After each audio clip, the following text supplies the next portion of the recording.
Hi, I hope you guys are well. I wanted to share some thoughts today that have been on my heart in light of the conflict going on in Israel right now and really some things that have been stirring over the last several years related to other videos I made. And so today I want to talk about the subject of covenant discipline or discipline as it relates to the covenant. And if you read through the Torah, you find it's there really from the beginning, where God kind of points out different things that were going on through the wilderness period, like in Deuteronomy 8.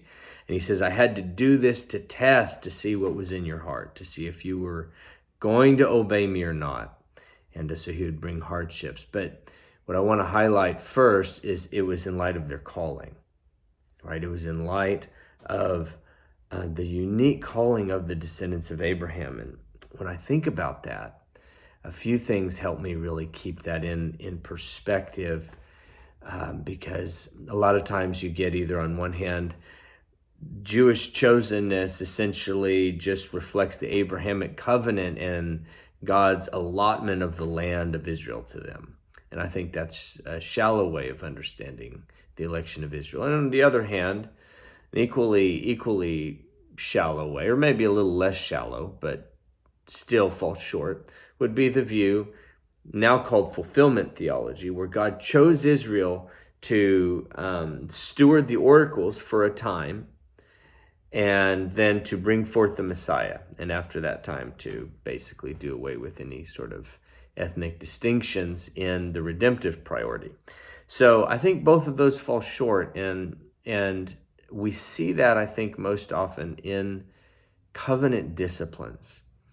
And so I'd like to read something real quick that comes to mind a lot as I'm trying to keep all these things in tandem when I'm looking at news articles. I watched 4 or 5 different news sources this morning discussing the issue. And obviously these aren't issues that they're thinking about, but so 2 Maccabees 7 is a fascinating passage. Actually, I think this is 2 Maccabees 6, just before that. And so the author has just gone, for the first 5 chapters and basically elaborated on how depraved and down in the dumps Israel was. They were oppressed and everybody was caving and everybody was in compromise and it was bad. And but he stops just before he's going to, go to, it gets even worse. There's the martyrdom of Eleazar the priest and the 7 righteous brothers. And so, but he gets this little parenthesis in chapter 6, starting in verse 12. And he says, now I urge those who read this book not to be depressed by such calamities. I'm just reading from the New Revised. But to recognize that these punishments were designed not to destroy, but to discipline our people.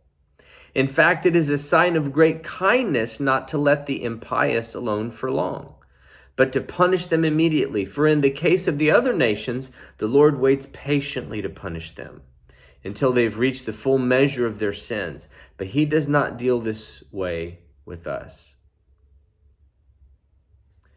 in order that he might not take vengeance on us afterwards when our sins have reached their height.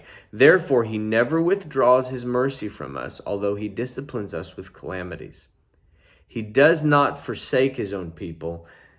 Let what we have said serve as a reminder. Now we must go on briefly with the story. So it reminds me of the job that the prophets, at least the writing prophets of Israel, were entrusted with. And essentially, they were entrusted with the job to communicate to people. I mean, there's obviously, different messages in all the books, but for their contemporaries, and even for us now, it was explaining that calamity's coming in context to an unbreakable covenant. In other words, like the author of 2 Maccabees says right here, judgment and discipline are not rejection. They're discipline. And that was really the job that the prophets were tasked with, was to explain to Israel that God disciplines you because of your calling, right? Not because of rejection. And the prophets would explain that before the fall of the northern kingdom, the southern kingdom, before the fall of Jerusalem in AD 70. And so I want to just bring that into today and say a lot of what is difficult to understand about politics and the things that are going on right now has to do with Israel's calling. And Israel's calling is to be above everything else. It's to be a holy, separate, and set apart people for the purpose of God of bringing the nations back to a right relationship with Him. This election is unchangeable. It is irrevocable. It's not going to change. That guy, that Jew's a bad guy, this Jew did some terrible stuff, doesn't alter the election of Israel, doesn't alter the unbreakable, everlasting covenant. And so what we have, I think, in the scriptures a lot, and you see it reflected here. Like I'm in the Torah cycle right now. I'm year 3, I believe, of reading through the Torah cycle. And every year the Jewish world reads through the Torah cycle. And we just finished the book of Leviticus and Leviticus 26, explaining in great detail God's insistence that they will be a holy people. They will walk in light of their calling, or He will keep ramping up the disciplines.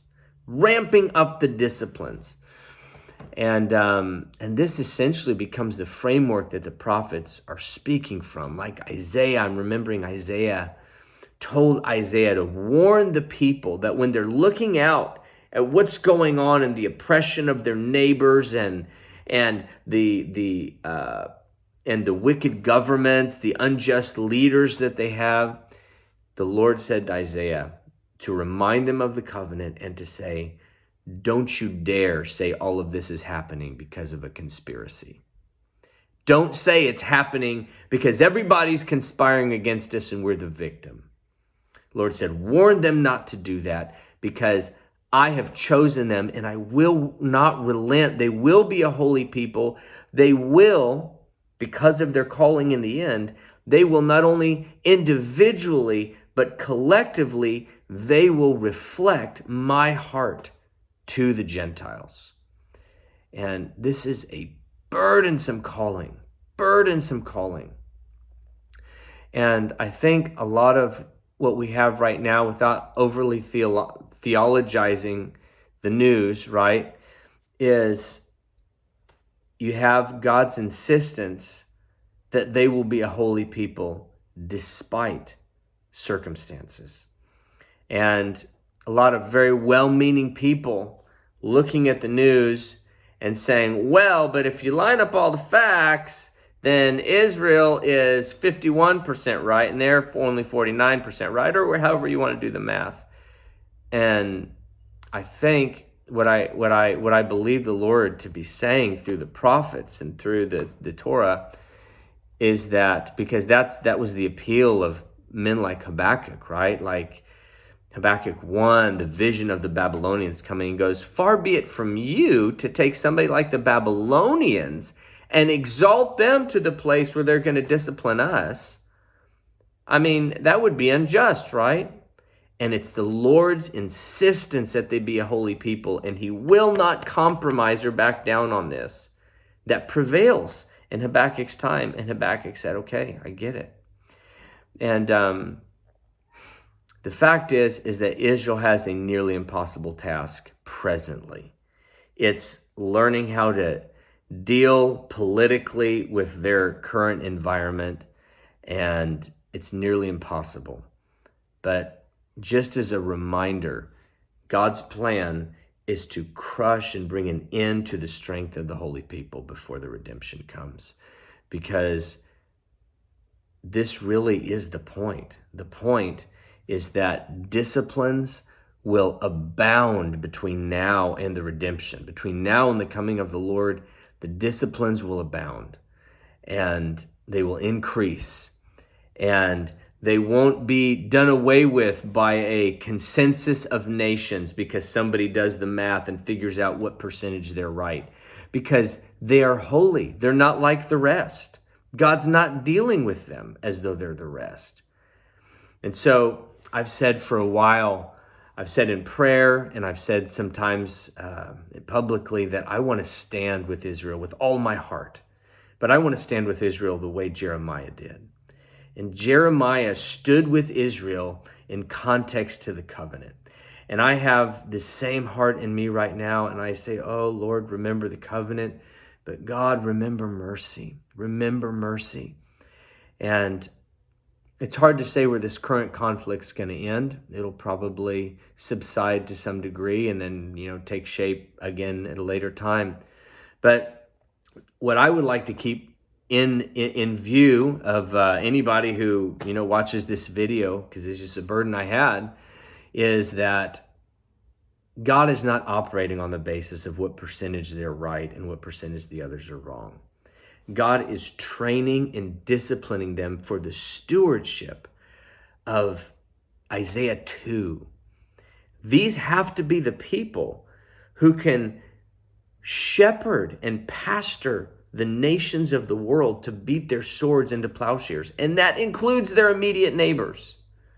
That includes their feisty neighbors beating their swords into plowshares because of the witness and the testimony and the servanthood of the descendants of Abraham, Isaac, and Jacob, functioning in their calling amidst the nations of the earth. And forever, global peace will engulf the planet because the people of Israel, Abraham's children, functioning with the Messiah as their head,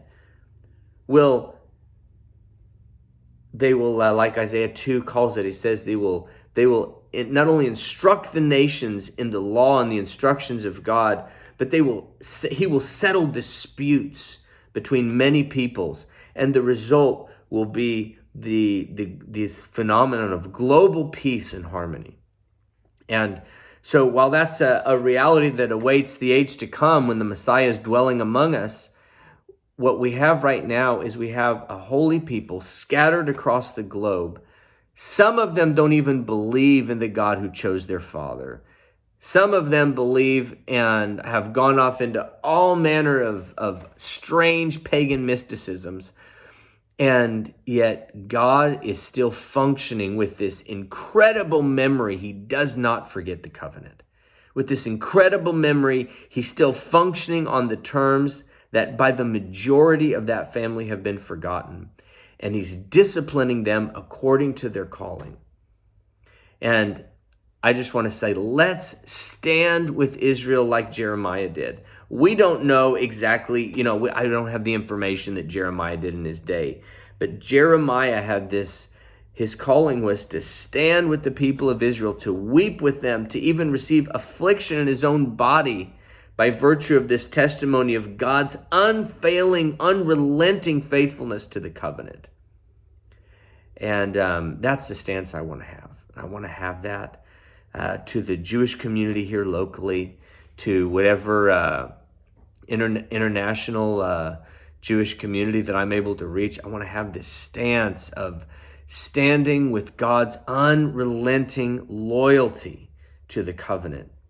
And when these things arise in the Middle East or these things arise locally here, I want to remind them, you're a holy people. You can't live like the nations. You can't ask to be judged by the nations because the court of international public opinion does not prevail in these cases.